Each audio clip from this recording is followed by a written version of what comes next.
آج پیچھے والے آگے تشریف لائے، اگلے سفر کو مکمل کریں۔ ایک منٹ مل کے دوست سے پڑھ لیجیے، اللہم صلی علی سیدنا محمد وعلی آل سیدنا محمد بارک وسلم۔ سبحانک لا علم لنا الا ما علمتنا انک انت العلیم الحکیم۔ نحمدہ ونصلی علی رسولہ الکریم، اما بعد۔ فاعوذ باللہ من الشیطان الرجیم، بسم اللہ الرحمن الرحیم۔ والعصر ان الانسان لفی خسر الا الذین آمنوا وعملوا الصالحات وتواصوا بالحق وتواصوا بالصبر، صدق اللہ العظیم۔ محترم بزرگوں اور دوستو، میں نے اور آپ نے کلمہ لا الہ الا اللہ پڑھا ہے۔ یہ کلمہ جو ہم نے پڑھے ہے، اس کے پڑھنے کے ساتھ ہی ہم اسلام کے دائرے میں داخل ہو جاتے ہیں۔ جو شخص بھی جس مذہب کو جہاں کہیں سے چھوڑ کر آتا ہے اور آنے کے بعد لا الہ الا اللہ محمد رسول اللہ کہتا ہے، تہہ دل سے کہتا ہے، دل کے گہرائیوں سے کرتا ہے، زبان سے اقرار کرتا ہے، دل سے اس کی تصدیق کرتا ہے، تو وہ اسلام میں داخل ہونے کے بعد مسلمان کہلاتا ہے۔ تو یہ کلمہ ہم نے جو پڑھے ہے، یہ وراثت میں ملا ہوا ہے۔ جیسا کہ کوئی باپ کی جائیداد ہوتی ہے تو باپ مرنے سے پہلے اپنے ہی وارثین کے نام پر کر جاتا ہے، حالانکہ اس کی وراثت، اس کی جائیداد پر اس کے باپ کی ایک زندگی بھر کی محنتیں ہوتی ہے۔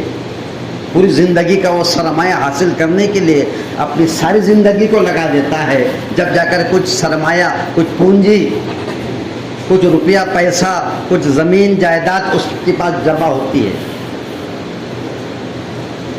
پھر کیا ہوتا ہے کہ مرنے سے پہلے ہی وہ اپنے تمام جو اس کے وارثین ہوتے ہیں ان کے نام پہ کر جاتا ہے، یا مرنے کے بعد بھی ان کے نام پر وہ ہو جاتا ہے۔ اسی طریقے سے ہم کو جو کلمہ ملا ہے، یہ وراثت میں ملا ہے۔ ہمارے باپ دادا مسلمان ہیں، ہم بھی مسلمان ہیں، اور ہمارے گھر میں جو پیداوار ہو رہی ہے، جو ہمارے گھر کے اندر جو اولادیں جنم لے رہی ہے، پروان چڑھ رہی ہے، وہ بھی مسلمان ہے، اور انشاءاللہ قیامت تک وہ نسل ایمان والے ہوئی کی رہے۔ لیکن جب ہم اوپر اٹھیں گے تو اوپر اٹھنے کے بعد ہمارے باپ دادا وہ بھی مسلمان اور ان کے باپ دادا وہ بھی مسلمان، تو معلوم پڑا کہ گویا پرمپرا ہی ہماری اوپر یہ ایمان والوں کی ہے، اور اسی وراثت کے ذریعے سے آج ہم مسلمان اپنے آپ کو ظاہر کرتے ہیں۔ تو جب ہم مسلمان ہو چکے ہیں، بن چکے ہیں، لوگوں سے کہتے ہیں، لوگ ہم کو سمجھتے ہیں کہ ہم مسلمان ہیں، تو پھر مسئلہ کیا ہے؟ کہاں پر رچن آئیں گی؟ جب لوگوں نے ہم سے کہہ دیا، ہم نے اپنے آپ کو سمجھ لیا کہ ہم مسلمان ہیں، تو پھر کیا مسئلہ ہے، کیا پرابلم ہے، کیا پریشانی ہے ہماری؟ کچھ بھی نہیں۔ لیکن دوستو، بہت بڑی بات یہ ہے کہ کلمہ لا الہ الا اللہ آپ نے، میں نے تو پڑھ لیے ہیں، لیکن اس کی حقیقت دل میں نہیں اتری، اس سے ہونے کا یقین دل میں نہیں آیا۔ یہ کلمہ آپ سے، مجھ سے، ہر دنیا کے اس مومن سے جس نے لا الہ پڑھا ہے، اس مسلمان سے جس نے کلمے کو پڑھا ہے، کیا چاہتا ہے، اس کو سمجھنے کی ضرورت ہے کہ میں نے تو پڑھ لیا، مجھے تو مل گیا ہے وراثت میں، میری اولادوں کے بھی زندگی میں آ گیا اور قیامت تک چلتا رہنا ہے، لیکن میرا جو مسئلہ ہے سب سے اہم یہ ہے کہ یہ کلمہ جو میں نے پڑھ لیا ہے، کورا کا کورا ہے، یہ مجھ سے محنتیں چاہتا ہے، یہ مجھ سے تقاضوں کو پورا کرنا چاہتا ہے، یہ چاہتا ہے کہ جو زبان کے بول میں بول رہا ہوں کہ کسی سے نہیں ہوتا، وہ دل کی گہرائیوں کے اندر اترنا چاہتا ہے کہ یہی بات اتر جائے جو زبان سے کہہ رہا ہے۔ تو کلمہ پڑھنے کے بعد ہم تو مسلمان ہو گئے الحمدللہ، لیکن اس کلمے کے پیچھے ایک لمبی چوڑی محنت ہے، اور وہ محنت اس وقت تک ہے جب تک ہماری سانس میں سانس باقی ہے۔ یہ محنتیں چاہتا ہے کلمہ، یہ تقاضے کو پورا کرنا چاہتا ہے کلمہ ہم سے۔ ہم نے اس کو آسان سمجھ لیا۔ اگر اتنا ہی آسان ہوتا تو پھر یہ ابو جہل، ابو لہب، پھر یہ ابو طالب اور یہ بڑے بڑے ظالم اور جابر اور کافر اور فرعون اور حامان اور شداد اور نمرود، یہ بڑے بڑے ظالم یہ بغیر کلمے کی دنیا سے نہیں جاتے تھے۔ اگر اتنا آسان ہوتا جتنا ہم نے سمجھے، جاتے تھے کہ ایک مرتبہ جنگ کے موقع پر ابو البختری نے ابو جہل سے پوچھا، وہ شخص کے بارے میں تمہارا کیا خیال ہے، وہ جو دعویٰ کرتا ہے محمد ہونے کا، نبی ہونے کا، آسمانی باتوں کا، آسمانی خبروں کا جو دعویٰ کرتا ہے، اس کے بارے میں تمہارا کیا کہنا ہے؟ تو ابو جہل نے کہا کہ وہ جو دعویٰ کرتے ہیں نا کہ میں نبی ہوں، آسمان کی خبریں آتی ہے، وہ سچ ہے، وہ حق ہے۔ تو پھر ابو جہل کو ابو البختری نے کہا تو پھر تو کیوں نہیں پڑھتا؟ تو پھر اس نے ایک جملہ، اس ابو جہل نے جو جاہلوں کا بھی باپ تھا، سب سے زیادہ جہالت اس میں بھری تھی، وہ ابو جہل یہ کہنے لگا کہ تم چاہتے ہو کہ اس کا کلمہ پڑھ کر میں اپنی آزادی کو چھوڑ کر غلامی اختیار کروں، میری سرداری کو چھوڑ کر میں غلام بن جاؤں؟ مجھے یہ پسند نہیں۔ وہ جانتا تھا کہ صرف فارمیٹس کا نام کلمہ نہیں ہے، ایمان نہیں ہے کہ میں نے پڑھ لیا، میرے باپ داداؤں نے بھی پڑھ لیا، میں بھی پڑھ لیا اور میرا اولاد، یہ وہ نہیں جانتا۔ یہ سمجھتا تھا کہ یہ نہیں ہے، اس کے پیچھے ایک محنت ہے، اس کے پیچھے ایک تقاضا ہے، اس کے پیچھے ایک زندگی بھر کی جدوجہد ہے۔ یہ ابو جہل جانتا تھا، اس لیے نہیں پڑھا۔ اور اتنا بڑا جاہل تھا کہ جب بچوں نے مل کر اس کی گردن کو مار دیا، اس کو قتل کر ڈالے، تو قتل کرنے سے پہلے یہ کہہ رہا ہے، مارنے والوں سے کہہ رہا ہے کہ دیکھو میری گردن کاٹنا، میں منع نہیں کر رہا ہے، لیکن تھوڑا نیچے سے کاٹنا، تاکہ تمام گردنوں میں، تمام سروں میں جب میرا سر رکھا جائے گا تو لگنا یہ سردار کا سر ہے۔ کتنی بڑی جہالت! انا جو انسان کے اندر ہوتی ہے وہ انسان کو ہلاک کر دیتی ہے۔ مر رہا، جہنم رسید ہو رہا، ہمیشہ جہنم میں جانے والا ہے، تو توبہ کرنا تھا، کلمہ پڑھ لینا تھا، معافی مانگ لینا تھا، پچھتاوا احساس ہو جانا، لیکن نہیں۔ ٹھیک ہے مجھے مارو، مجھے مرنا ہے، مجھے موت کا ڈر نہیں ہے، لیکن میری گردن کو نیچے سے کاٹنا تاکہ لوگوں کو لگے کہ یہ سردار کا سر ہے۔ تو اتنا آسان جتنا آپ نے، میں نے سمجھے کلمے کو، اتنا آسان اگر ہوتا تھا تو یہ ابو جہل اور یہ ابو طالب، یہ ابو لہب اور یہ فرعون اور یہ قارون اور شداد اور یہ نمرود، یہ بغیر کلمے کے نہیں جاتے، ایمان والے بن کے جاتے تھے۔ یہ کلمہ آپ سے، مجھ سے ایک محنت چاہتا ہے، ایک تقاضا چاہتا ہے کہ اس کلمے کے تقاضے کو پورا کر۔ یہ کلمے سے، یہ کلمہ یہ چاہتا ہے کہ جو زبان سے میں نے کہا ہے وہ دل کی گہرائیوں میں اتر جائے، کہ کسی سے نہیں ہوتا، اللہ سے ہوتا ہے۔ ظاہری اعتبار سے جتنے اسباب ہیں، جتنی شکلیں ہیں، جتنی صورتیں ہیں، اور جو کچھ تدبیر ہے، جو کچھ نظر آ رہا ہے، اس سے ہوتا ہوا دکھ رہا ہے، ان تمام چیزوں کا انکار کرنا اور صرف ایک اللہ کا اقرار کرنا، یہ کلمہ چاہتا ہے۔ مجھے جو دکھ رہا ہے آنکھوں سے، میری عقل جو سوچ رہی ہے، میری آنکھیں جو دیکھ رہی ہے، یہ اصل نہیں ہے۔ اصل تو یہ ہے کہ اس کے پیچھے ایک اللہ کی قدرت کام کر رہی ہے۔ جہاں سے میں دیکھ رہا ہوں، مجھے جہاں سے ہوتا ہوا دکھ رہا ہے، یہ اصل نہیں ہے، یہ ایک شکل ہے، یہ ایک سبب ہے، یہ ایک اسباب ہے، یہ ایک تدبیر ہے، یہ بالکل صرف ایک سبب ہے، اس کی حقیقت کچھ بھی نہیں ہے۔ اس کے پیچھے اللہ کا امر کام کر رہا ہے، اس کے پیچھے اللہ کی طاقت کام کر رہی ہے۔ یہ جو نفع مجھے دکھ رہا ہے ہوتے ہوئے، اس نفع کے کرنے والے، دینے والے، اس کے نقصان سے بدلنے والے اللہ ہے۔ اس کا یقین میری دل کے اندر بیٹھ جائے کہ کسی سے کچھ نہیں ہوتا، اللہ سے ہوتا ہے۔ دنیا کی ساری چیزیں اللہ کی محتاج اور اللہ کسی کی محتاج نہیں ہے. نفع نقصان، زندگی موت، عزت اور ذلت، راحت اور صحت اور تندرستی اور توانگری اور بیماری اور بادشاہت اور فقیریت، سب کے کرنے والے صرف اور صرف اللہ ہے. میں اپنے اندر میں نے کہہ دیا، میں دل میں جھانک لوں کہ میں نے جو بولا ہے میرے دل کی گہرائی میں اترا یا نہیں اترا. یہ کلمہ تو محنت چاہتا ہے، یہ کلمہ تو تقاضے پورا کرنا چاہتا ہے. جہاں سے مجھے دکھ رہا ہے، جہاں سے ہوتا ہوا نظر آ رہا ہے، ایک زمین کے اندر کسان نے جو تو زمین کے جو سینہ چیرا، اس میں چند دانے ڈال دیا، وہ گل گئے، وہ سڑ گئے، وہ ختم ہو گئے، اس کا وجود ختم ہو گیا. پھر اس میں سے جو تو کیا ہو رہا ہے، اناج نکل رہا ہے، اس میں دانے نکل رہے ہیں، پھر کئی کنٹلوں ٹنوں سے اناج نکل رہا ہے. یہ جو میں دیکھ رہا ہوں، میری آنکھوں سے جو دیکھ رہا ہوں، یہ حقیقت نہیں ہے، اس کا کمال نہیں ہے، اس کی طاقت نہیں ہے، اس کے بس کی بات نہیں ہے زمین کی کہ یہ اناج کو نکال دے اگا دے، بلکہ اس کے پیچھے اللہ کا امر کام کر رہا ہے، اس کے پیچھے اللہ کی طاقت کام کر رہی ہے.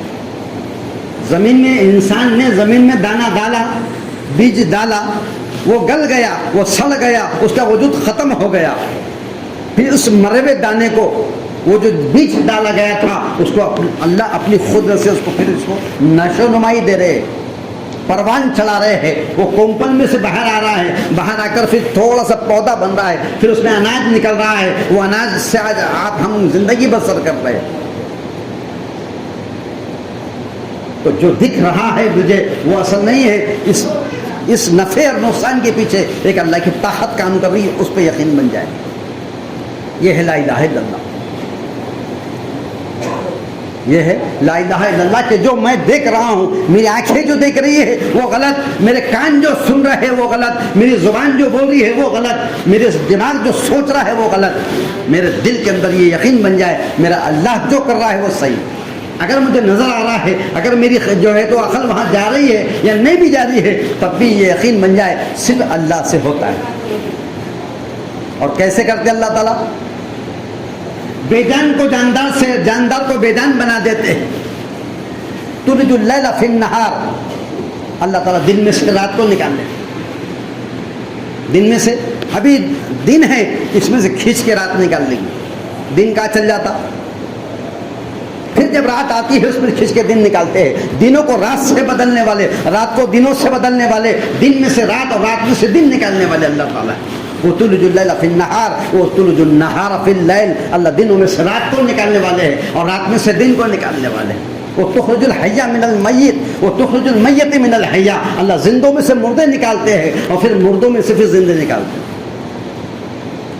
یہ طاقت ہے اللہ کی، یہ قدرت ہے اللہ کی، اس کو تسلیم کرنا پڑے گا. جو کلمہ لا الہ الا اللہ آپ نے میں نے پڑھے ہیں، اس کلمے کے اندر یقین دل کے اندر یہ بٹھانا پڑے گا، یہ جو کچھ ہو رہا ہے میرا اللہ سے ہو رہا ہے. ایک انڈا ہے، انڈے کو اگر مرغی کے نیچے رکھے 20-22 دن تو ظاہر بات ہے سب کیا ہوتا ہے، بچے نکل رہے ہیں. یہ دکھ رہا ہے لیکن یہ اصل نہیں ہے. وہ انڈے کی طاقت نہیں ہے کہ اس میں سے کوئی بچہ نکل جائے. وہ مرغی کی طاقت نہیں کہ وہ انڈا دے دے، اور وہ انڈے کی طاقت نہیں کہ اس میں سے کوئی مرغی کا بچہ نکل جائے. اس کے پیچھے اللہ کا امر کام کر رہا ہے، اللہ کا حکم کام کر رہا ہے، اللہ کی طاقت کام کر رہی ہے. یہ جو دکھ رہا ہے یہ اصل نہیں ہے. ہم چاہے تو دیں گے نہ تو نہیں دیں گے، ہم چاہے تو دیں گے نہ تو نہیں دیں گے. انسان کے آنے کا سبب دنیا میں میاں بیوی ہے. ان دونوں کے ملنے سے ہی انسان جو ہے تو دنیا میں وجود میں آتا ہے. لیکن انسان نے سوچا کہ یہ دو میاں بیوی ملیں گے تو ہی اولاد پیدا ہوں گی.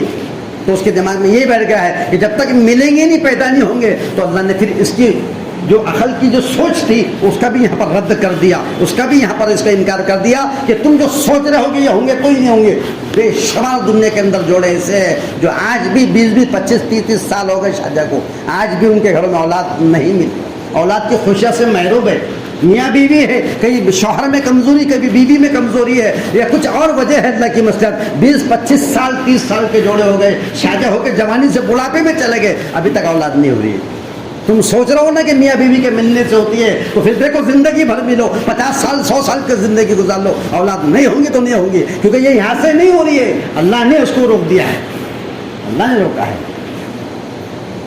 تو انسان کے دماغ میں یہ نہ آ جائے کہ دو میاں بیوی ملیں گے تو اولاد ہوں گی، تو پھر اللہ نے اپنی قدرت کا ایک اور مظاہرہ کر دیا کہ دو میں سے ایک کو اللہ نے کم کر دیا. جیسا کہ عیسیٰ علیہ السلام کو اللہ نے مریم علیہ السلام کے بطن سے پیدا کیا اور بتایا کہ حضرت مریم علیہ السلام کی شادی نہیں ہوئی تھی. اللہ نے اپنی قدرت سے ان سے جو تو پھر حضرت عیسیٰ علیہ السلام کو جو تو فرما پیدا کیا اور بتایا کہ یہ میری قدرت ہے، یہ میری طاقت ہے، چاہے تو میں اس طریقے سے سارے انسانوں کو ایسا پیدا کر دوں گا، لیکن میں اپنی قدرت کو بتا کر میں اس اسباب کے ساتھ کائنات کو چلاتا ہوں. یہ جو کائنات چل رہی ہے سبب کے طور پر چلی، ورنہ اللہ نے آدم علیہ السلام کو بنایا تھا، نہ ان کے اماں تھے نہ ان کے ابا تھے، تمہارے میرے نہ دادا ہے نہ دادی ہے، ان کا کوئی تھا ہی نہیں، وہ اکیلے تنہے تنہا تھے. مٹی سے اللہ نے پیدا کیا. منہا خلقناکم وفیہا نعیدکم ومنہا نخرجکم تارۃ اخری. اس مٹی سے ہم نے تم کو پیدا کرے، پھر اس مٹی میں ہم تم کو ڈال دیں گے اور پھر کل قیامت میں پھر اس مٹی سے پھر اٹھائے. اللہ نے آدم علیہ السلام کے پتلے کو تیار کیا، اس میں سے پھر جو ہے تو اس کو پھر روح کو اس میں ڈالا اور پھر حضرت آدم علیہ السلام اٹھے. پھر اللہ نے وہاں سے ان کی ہی بائی پتلی سے ایک جوڑا تیار کیا، حضرت حوا علیہ السلام کو پیدا کیا. یہ دونوں ہو گئے، پھر ان کا نکاح پڑھایا گیا. پھر نکاح پڑھانے کے بعد اب ان دونوں سے صبح شام صبح شام صبح شام جو تو ابھی اولادیں پیدا ہونا شروع ہو گئی. پھر ایک سلسلہ ہوا انسانوں کے وجود میں آنے کا، اور اس تاریخ سے لے کے آج تک ہزاروں نہیں لاکھوں نہیں کروڑوں انسان دنیا میں آ گئے. سبب کیا تھا؟ میاں بیوی کا ملنا. تو لوگوں نے یہ نہیں سمجھا کہ دونوں ضروری ہے، تو اللہ نے ایک کو کم کر دیا. حضرت عیسیٰ علیہ السلام کے باپ والد نہیں ہے، اور حضرت مریم علیہ السلام کے بطن سے اللہ نے پھر حضرت عیسیٰ علیہ السلام کو پیدا کر کے بتایا. چاہے تو اللہ جس آدم کے اللہ پتلے کو تیار کر کے اس میں روح پھونکتا تھا، اللہ ہمارے بھی پتلے تیار کر کے ہمارے اس میں روح پھونک کر بغیر ماں باپ کے پیدا کرنے پہ قادر ہے. لیکن اللہ نے ایسا نہیں کیا، کیونکہ پتلے اگر پتلوں میں اگر سارے گھر میں پتلے، ہاں کتنے بیٹے لگ رہے؟ بولے 2 بیٹے. بیٹے کتنی؟ 2 4 پتلے گھر میں ہے، بس یہ پڑھو پھونک دو تو 2 بیٹے بھی ہو گئے، اٹھ کے بیٹھ گئے، اور 2 بیٹے بھی ہو گئی. ایسا ہوتا تھا تو، اور ہوتے ہی ڈائریکٹ 20-22 سال کے ہو گئے ہو. تو کہاں محبت رہتی تھی، کہاں رہتی تھی محبت؟ ابھی ایک گھر کے جو ایک ماں سے پیدا ہوئے ان میں جھگڑے ختم نہیں ہو رہے. سگا بھائی بھائی سے بات نہیں کر رہا، بیٹا باپ سے بات نہیں کر رہا، ماں بیٹی سے بات نہیں کر. جب ان کا آپس میں ابھی نہیں بن رہا، ایک خون کے ہے، ایک ہی ساتھ پیدا، ایک ہی ماں کے پیٹ سے پیدا ہونے والے، تو ان کی محبتیں کیا رہتی تھی؟ اللہ نے قدرت بتایا، نمونہ بتایا، طاقت بتا دیا. اس کے بعد کہا کہ اب جب انسان کے وجود میں آنے کا جو معاملہ ہوگا، جب تک 2 نہیں ملیں گے اس وقت تک کوئی دنیا میں انسان پیدا نہیں ہوگا. لیکن ضرور نہیں کہ تم ملیں گے تو ہو جائے گا، نہیں، بلکہ ہم جس کو چاہے اولاد دے دیتے ہیں، اور پھر جس کو چاہتے ہیں بے حساب دے دیتے ہیں. اور ایک گھر میں 10 بیٹیاں، ایک بیٹی دوسری بیٹی تیسری 4 5 6 ایک ہی گھر میں میں نے 9 10 اور آپ نے بھی 12 دیکھے. لڑکی پہ لڑکی، 4 ایک لڑکا ہو جانا اور ایک لیمن سڑ بن گیا، پورا لڑکیوں کو سڑ بن گیا، لڑکا ہی نہیں آ رہا. جس کو چاہے دے دیں گے اور جس سے چاہے چھین لیں گے، اور دے دیے تو اس میں بھی ہماری مرضی، اور چھین لیے تو اس میں بھی ہماری مرضی، اور دیے ہے تو شکر کرنا، اور کبھی ناشکری اگر لے لیے ہے تو پھر ناشکری مت کرنا، صبر کر لینا. اللہ اپنی قدرت کا مظاہرہ کر رہے ہیں کہ عیسیٰ علیہ السلام کو اللہ نے پھر ان کی جو تو یعنی عیسیٰ علیہ السلام کو اپنی ان کے کیا نام کا مریم علیہ السلام سے پیدا کیا. یہ قدرت ہے اللہ تعالیٰ کی، بتا رہا ہے اللہ تعالیٰ. پھر میں چاہے تو زندگی دوں گا، اور چاہے تو زندگی کے نقشے میں رکھ کر موت دے دوں گا، اور پھر موت کے نقشے میں رکھ کر بھی زندگی ملے. میری مرضی کا میں مالک، میں جو چاہے میں کروں گا، کیونکہ میں مالک ہوں، تم نہیں ہے. تم مخلوق ہو، اور مخلوق نفع نقصان کے پہنچانے میں اپنے حقیقی مالک کی محتاج ہوتی ہے.